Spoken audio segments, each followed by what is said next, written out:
Welcome to Melody Makers, where we discuss arranging and composing and meet the real melody makers behind the music of Melody's traditional music, folkharp.com, and Afghan press music for the harp. I'm Gretchen Monson, harpist, pianist, organist, and arranger, and your host for today. In today's episode, we have a special guest with us. Anna Dunwoodie is very active in the harp community of her homeland, New Zealand. She was instrumental in starting the Harps Aotearoa Foundation and launching Harp Fest New Zealand. Before we chat with Anna, let's get a taste of her beautiful work.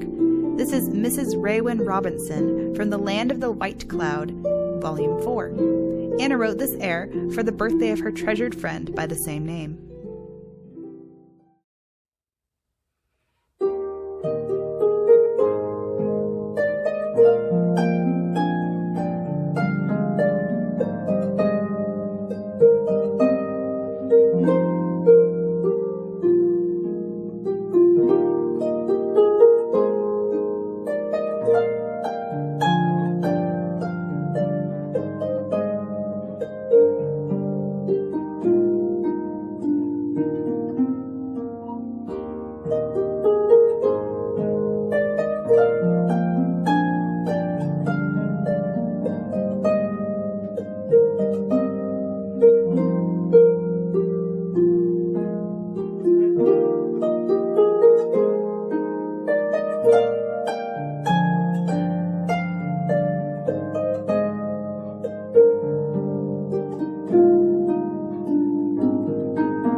Anna. Good morning. Oh, no, what are you? Afternoon? It's morning for you, but yes, afternoon for me. So what do you remember about the first time you heard or saw a harp? I'm not sure when the first time I saw a harp was, but I remember the first time I heard somebody singing with a harp, and it was at our local school competitions, and I said to my mum, that's what I want to do. I want to sing with the harp, and I played piano and guitar, and singing was probably my first instrument. So to see this angelic young lady playing a harp, it just completely stole my, all my ideas were just all about harps after that. But we lived in a small town. Harps were not at all common in New Zealand at that stage. And Mum made me wait for another 4 years until I was 14 at that stage and could face the drive 2 hours each way to Auckland and back for my lessons each week. And then it was all go. Then everything was to do with the harp. Wow, that was dedication, driving 2 hours each. Was it each way? Each way. Aren't our parents amazing? You know, what they do for us. My mum has always been amazing when it comes to supporting me in my harp interest. Even now, my almost 80-year-old mum comes along to things and is my biggest fan. That is so wonderful. And did you ever end up singing with your harp? Yes, all the time. And still now. And actually, I've recently written my first song on the harp. So I've stayed away from lyrics forever because I kind of feel that when you write something, people look at you and go, she's in love, she's out of love, she's having a hard time, she's having a great time. And, perhaps, I'm sure they probably don't, but perhaps make judgments about stuff that you've written as lyrics. So I was always really scared of writing a song, but I have a fantastic duo partner and we're starting to write songs together now. And they come with a disclaimer, I'm not sad or happy or, out of money or whatever. It's just a song, guys. That's fantastic. I'm so excited to hear about that. So you are primarily known as a folk harpist. Did you begin on that path, or was there a time where you were a classical harpist?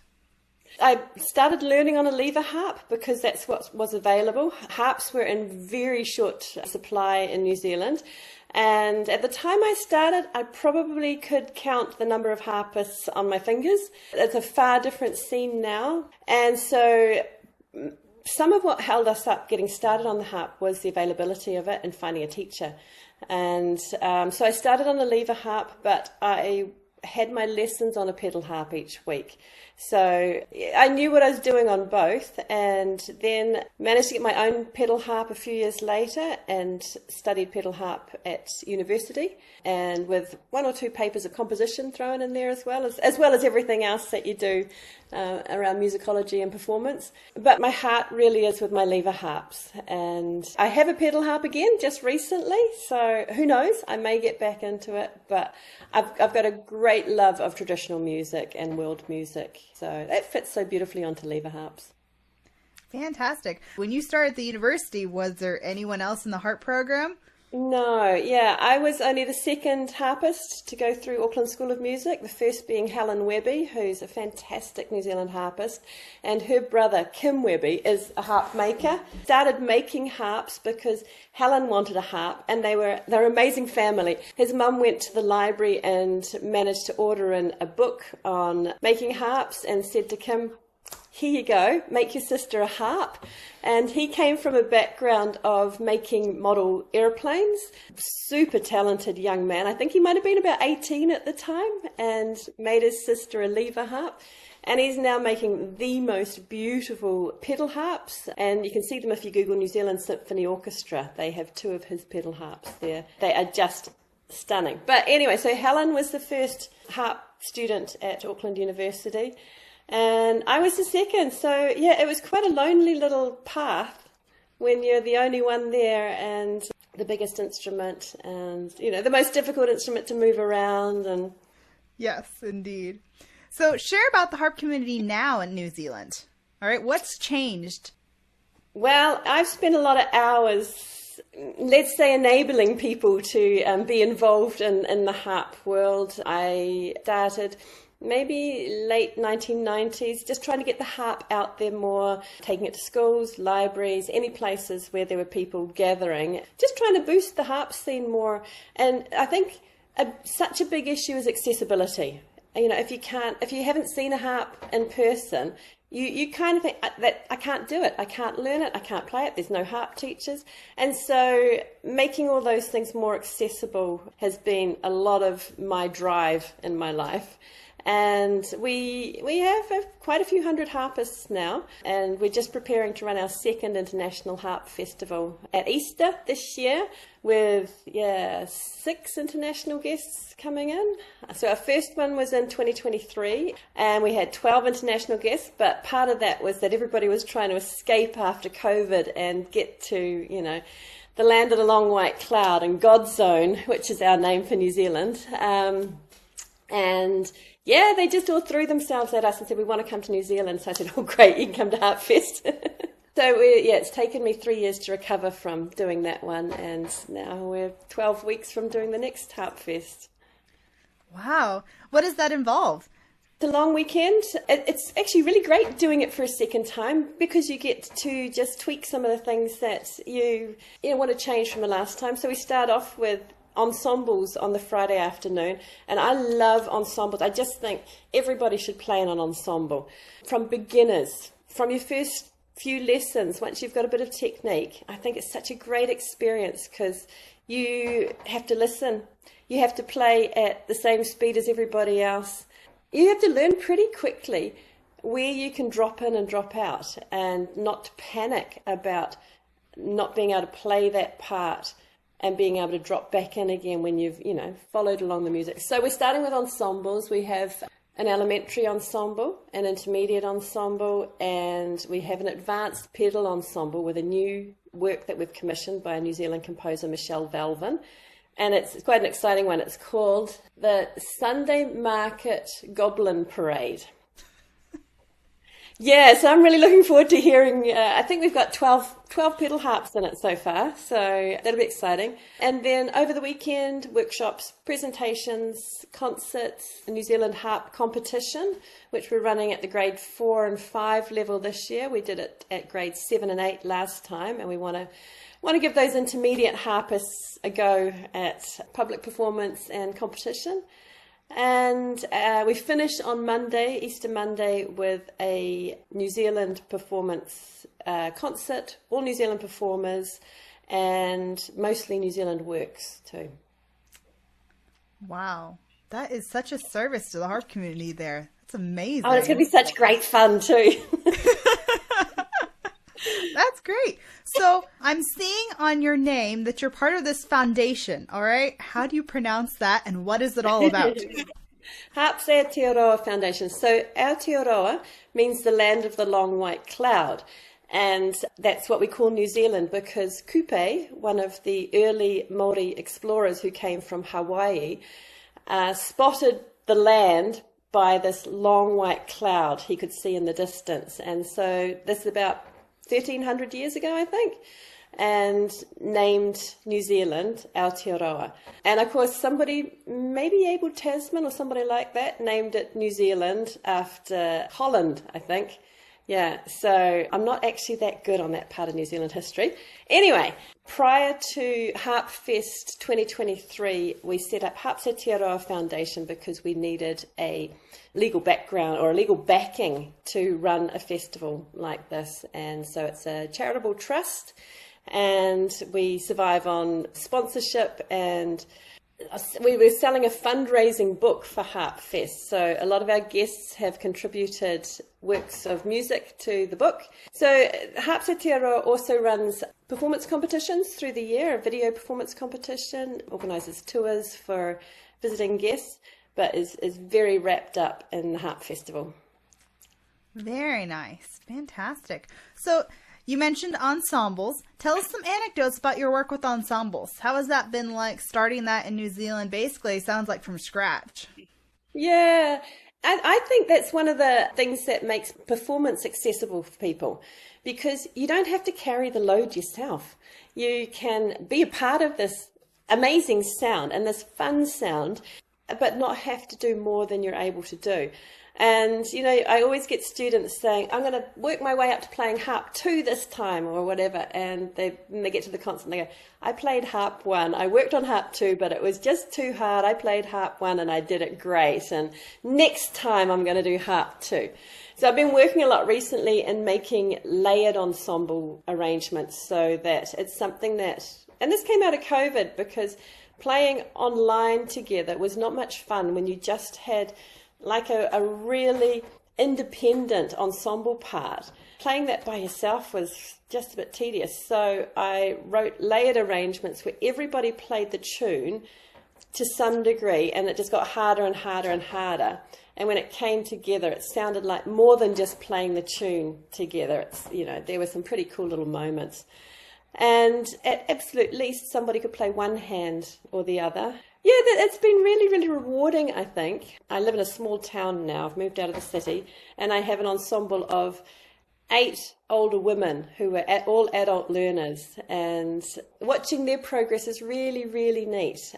And I think particularly playing ensembles of Christmas music at the end of the year is like a benchmark. Could you get around to Christmas and you think, I couldn't play that piece last year and I can now? And sometimes when you don't have like grades to work to and things like that, you've got to find another benchmark to see how well or how much you could play last time, whenever that last time was. And so Christmas is a really great annual one to go, okay, I only learnt 3 tunes last year, and now I'm able to play them and another 5, and I play in the ensemble and things like that. Wow, that is great. So you mentioned before that you compose a lot. All right, so these layered ensembles are kind of a new thing. But what was the story behind your first composition or arrangement for the harp? Oh, I think maybe my first one was, my sister played the clarinet. I think my first one was a piece of music I wrote for harp and clarinet, probably when I was about 15, because sheet music was really hard to come by in New Zealand. And I just didn't know where I could find music for clarinet and harp. And so right from the first time I picked up the harp, I started arranging because I didn't have any music to sing to either. So I pretty quickly learnt my way around the chords, and I had played the guitar from the age of 9 as well. So I knew about chords and how to put them together. And I've kind of done the full circle. I'm back to playing guitar again now and doing stuff on the guitar and then thinking, how can I move that over to the harp? That's quite fun. So I think I wrote a tune for Erica on the clarinet first and then wrote the harp part to match up to it. And I've kept all my manuscripts that I've ever written in my life. So I dig them out every now and then and try and find something that's worth a rewrite or an adaptation into another piece. So yeah, I've still got that original music for Lazy Marge. Yeah, that is so sweet. What is your favorite arrangement and composition from your works, and why would that be? Oh, I think it's a funny one. It's an ensemble piece, and it's called Adso the Cat. It's for a mixed trio, and it's not a layered ensemble. It actually is a trio part. And I wanted it to be like program music. I was trying to introduce my students to program music. And so it carries a little story with it about Adso the cat. Adso is a character in a book, actually. He was a cat the name was based on a pilgrim called Adso of Milk, M-E-L-K. And so, of course, it got turned into Adso of Milk, which is great with my Kiwi accent, isn't it? And so in the music, it starts out and Adso's in the garden and he's a little kitten and he's finding things in the garden. And then he finds a grasshopper or a lizard or something. And I had to be a little kind of elusive with what he was finding, because I just knew I was going to have a young harp student who go, the cat can't eat the lizard, or something like this. So it's a little bit vague there. He's found a bouncy something. And so the music then starts getting bouncy as he finds this little creature. And then he catches it. And the music changes into a triumphant march. I'm the king of the jungle. I'm so clever. And so we have this little Adso's march. And then I was able to explore some techniques too. So it's got glissandos and prie de la table and harmonics and some other bits and pieces, because I was using it to describe a story, and then the creature gets away from him, so we have lots of glissandos and things as it's running away, and then Adso decides this is all too exhausting and he needs to have a sleep, so it then moves into a nice little sleepy 3/4 piece of music. So, and it moves through time signatures too, so it was a really good fun one, and my harp ensembles still like to go back to it now and have a play of it years later. So that was written in 2016, and in 2020 I got a cat, and my students convinced me to call him Adso. So I said to my kids, the students have said this, and they're like, yeah, Mum, you got to call him Adso. So I have an Adso myself now. Aw, that is so sweet, and what a great idea to introduce children to program music in a way they can understand. Yeah. That's great. Fantastic. Yeah. So why should people come to New Zealand? New Zealand is beautiful, and we have a fantastic harp festival and great harp community here. Lots of people who are interested in visiting harpists, and all the things like, we've got the cities and we've got the towns and stuff, but we've got the nature and bushwalks and beautiful beaches and thermal hot pools and things. So we've got a bit of everything here. Really interesting indigenous culture. That's amazing. And you can drive just a couple of hours south and sort of end up in volcanic land, and then back down off the volcanic plateau into forest, and it's beautiful. And people can borrow harps when they get out here if they miss their harps too much. We've made a lot of really interesting international connections with harpists, because often we don't want to be away from our harp for too long. Yeah, and so I remember lending a harp to a German lady who came out, and she took it camping with her. And then a few weeks later, I got a photo from a friend of mine saying, hey, I've just bumped into this harpist. We're camping up at wherever. And I'm like, that's Sylvie, that's my harp. Go and say hi to her. She's fantastic. And then my son went and stayed with Sylvie in Germany a couple of years later. My kids have harp aunties and uncles all around the world. Oh, that is so fantastic. Wow, it really is a small world. Yeah, isn't it just? Yeah. Well, thank you so much for sharing your harp journey and your stories and the festival and about New Zealand with us. Anna, this has been fascinating. It sure has. Thank you, Gretchen. Anna's music is available on Melodies at folkharp.com. See the links in the description. To close, we have another recording, Madame Vinegar and its companion Slow Jig from The Land of the Long White Cloud, Volume 1. Anna says that, to musically compensate for our fellow musicians' unfortunate demeanor, she wrote this elegant and sweet tune.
Thank you for listening today. If you liked this episode, please give it a thumbs up and subscribe for more content like this.